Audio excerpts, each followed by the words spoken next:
வணக்கம். என் இளைய தலைமுறையே, மாறுவோம் மாற்றுவோம்.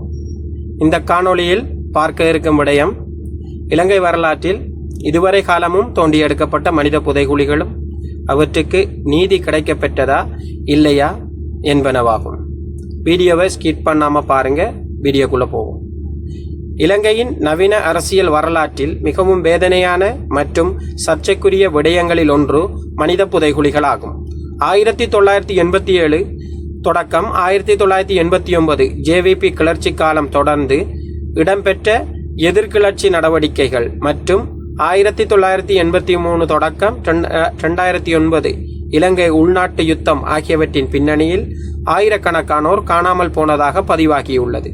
பின்னர் நாட்டின் பல பகுதிகளில் கண்டறியப்பட்ட புதைகுழிகள் இந்த காணாமற் போகல்களின் பின்னால் என்ன நடந்தது என்ற கேள்வியை மீண்டும் மீண்டும் எழுப்பியுள்ளன. காணாமல் போனவர்களின் நாடு. ஐக்கிய நாடுகள் மற்றும் மனித உரிமை அமைப்புகளின் அறிக்கைகளில் உலகில் அதிகளமான காணாமற் போனோர் பதிவான நாடுகளில் இலங்கையும் ஒன்றாக குறிப்பிடப்பட்டுள்ளது. பல குடும்பங்கள் தங்களது உறவினர்கள் கைது செய்யப்பட்ட பின்னர், சரணடைந்த பின்னர் அல்லது இராணுவ கட்டுப்பாட்டு பகுதிகளில் இருந்து காணாமல் போனதாக கூறுகின்றனர். சூரியகந்த புதைகுழி தென்னிலங்கையின் இருண்ட அத்தியாயம்.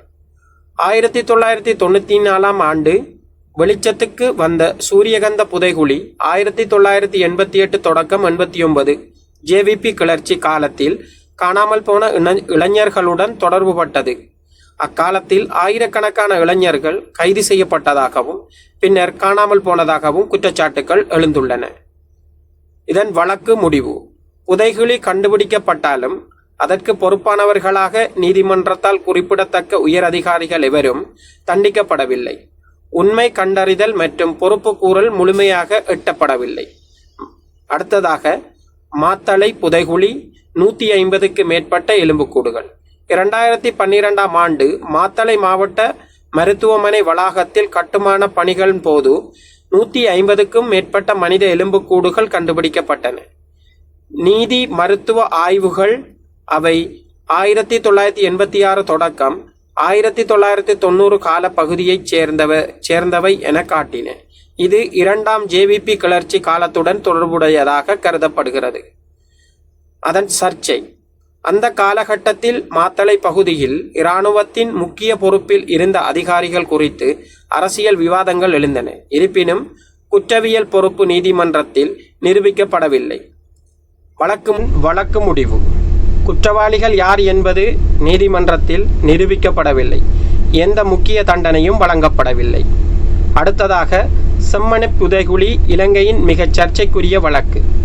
1998 ஆண்டு பள்ளி மாணவி கிருசாந்தி குமாரசுவாமி பாலியல் வன்முறை மற்றும் கொலை வழக்கில் மரண தண்டனை பெற்ற இராணுவ வீரர் சோமரத்ன ராஜபக்ஷ யாழ்ப்பாணத்தின் செம்மணி பகுதியில் 300 முதல் 400 வரை உடல்கள் புதைக்கப்பட்டுள்ளதாக நீதிமன்றத்தில் சாட்சியம் அளித்தார். 1999 ஆண்டு சர்வதேச கண்காணிப்பின் கீழ் நடைபெற்ற அகழ்வாராய்ச்சியில் பல எலும்புக்கூடுகள் மீட்கப்பட்டன. பின்னர் சில இராணுவ உறுப்பினர்களுக்கு எதிராக விசாரணைகள் தொடங்கப்பட்டன. 2025 மற்றும் 26 ஆண்டுகளில் மீண்டும் தொடங்கப்பட்ட அகழ்வாராய்ச்சிகளில் நூற்றுக்கணக்கான எச்சங்கள், குழந்தைகளின் எச்சங்கள் மற்றும் தனிப்பட்ட பொருட்கள் மீட்கப்பட்டன. கிருசாந்தி வழக்கு முடிவு. கிருசாந்தி வழக்கில் குற்றவாளிகள் தண்டிக்கப்பட்டனர்.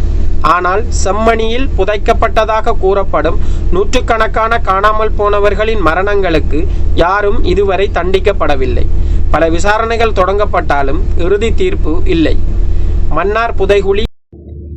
இதில் குறிப்பிட்டு கூறப்போனால் மன்னார் புதைகுழி இலங்கையின் மிகப்பெரிய கண்டுபிடிப்புகளில் ஒன்று.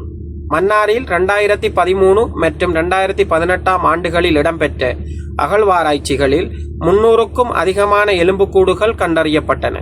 இதில் குழந்தைகளின் எச்சங்களும் இருந்தன. இந்த புதைகுழி உள்நாட்டு யுத்தத்துடன் தொடர்புடையதா அல்லது பழமையான அடக்கத்தளமா என்ற விவாதமும் ஏற்பட்டது. கார்பன் பரிசோதனைகள் தொடர்பாக கூட சர்ச்சைகள் எழுந்தன. இதன் வழக்கு முடிவு. இதுவரை யாரும் குற்றவாளிகளாக தீர்ப்பளிக்கப்படவில்லை. பொறுப்பு கூறலும் எட்டப்படவில்லை. அடுத்த தொடுவாய் மற்றும் பிற வடக்கு புதைகுழிகளை பார்ப்போம். முல்லைத்தீவு மாவட்டத்தின் கொக்கு தொடுவாய், யாழ்ப்பாணத்தின் துரையப்பா விளையாட்டரங்கு, மிருசுவில் மற்றும் பிற இடங்களிலும் மனித எச்சங்கள் கண்டுபிடிக்கப்பட்டுள்ளன. இவை பலவும் உள்நாட்டு யுத்த காலத்துடன் தொடர்பு படுத்தப்படுகின்றன. இதன் வழக்கு முடிவு பெரும்பாலான இடங்களில் அகழ்வாய்வு மட்டுமே நடைபெற்றுள்ளன. குற்றவியல் தீர்ப்புகள் இல்லை. பல குடும்பங்கள் இன்னும் DNA அடையாளம் காண்பதற்காக காத்திருக்கின்றன. பல புதைகுழிகள் தோண்டியெடுக்கப்பட்டாலும் ஏன் நீதி கிடைக்கவில்லை? இலங்கையில் கண்டறியப்பட்ட பெரும்பாலான புதைகுழிகளுக்கு பொதுவான ஒரு அம்சம் உள்ளது. முதலாவது, நீண்டகால தாமதம். பல புதைகுழிகள் கண்டுபிடிக்கப்பட்டு 10 முதல் 25 ஆண்டுகள் கடந்தும் வழக்குகள் முடியவில்லை. இரண்டாவது, சாட்சியங்களின் அழிவு. நேரம் கடந்ததால் சாட்சிகள் இறந்து விடுதல், ஆவணங்கள் காணாமல் போதல், உடல் எச்சங்கள் சேதமடைதல் போன்ற பிரச்சனைகள் உள்ளன. மூன்றாவது, அரசியல் அழுத்தங்கள். ஒவ்வொரு ஆட்சியும் வேறுபட்ட அணுகுமுறைகளை எடுத்ததால் விசாரணைகள் தொடர்ச்சியாக இருந்தன. நான்காவது, சர்வதேச கண்காணிப்பு கோரிக்கைகள். பல மனித உரிமை அமைப்புகள் குறிப்பாக செம்மணி தொடர்பாக சர்வதேச கண்காணிப்பின் கீழ் விசாரணை நடத்த வேண்டும் என்று வலியுறுத்தி வருகின்றன. இறுதியாக இருக்கும் மதிப்பீட்டை பார்ப்போம். இலங்கையில் இதுவரை கண்டறியப்பட்ட மனித புதைகுழிகள் வெறும் தொல்பொருள் அல்லது நீதி மருத்துவ பிரச்சனை அல்ல. அவை ஆயிரக்கணக்கான குடும்பங்களின் தீராத துயரத்தை, காணாமல் போனவர்களின் உண்மையையும் நீதிக்கான நீண்டகால போராட்டத்தையும் பிரதிபலிக்கின்றன. சூரியகந்த முதல் செம்மணி வரை, மத்தளை முதல் மன்னார் வரை பல புதைகுழிகள் கண்டறியப்பட்டுள்ளன. ஆனால் ஒரு முக்கியமான உண்மை மாறாமல் உள்ளது. பெரும்பாலான புதைகுழிகளில் மனித எச்சங்கள் கண்டுபிடிக்கப்பட்டுள்ளன. ஆனால் அவற்றுக்கு பொறுப்பானவர்கள் யார் என்பதை நீதிமன்றத்தில் உறுதிப்படுத்தி தண்டித்து வழக்குகள் மிகவும் அரிது. அதனால் இலங்கையின் மனித புதைகுழிகள் பற்றி வரலாறு இன்று வரை கண்டுபிடிக்கப்பட்ட எலும்புக்கூடுகளின் வரலாறு மட்டுமல்ல, இன்னும் முழுமையாக கிடைக்காத நீதியின் வரலாறும் ஆகும். நன்றி. இந்த காணொளி உங்களுக்கு பிடிச்சிருந்தா உங்களோட நண்பர்களுக்கு ஷேர் பண்ணி என்னோட சேனலை சப்ஸ்கிரைப் பண்ணுங்கள். வணக்கம்.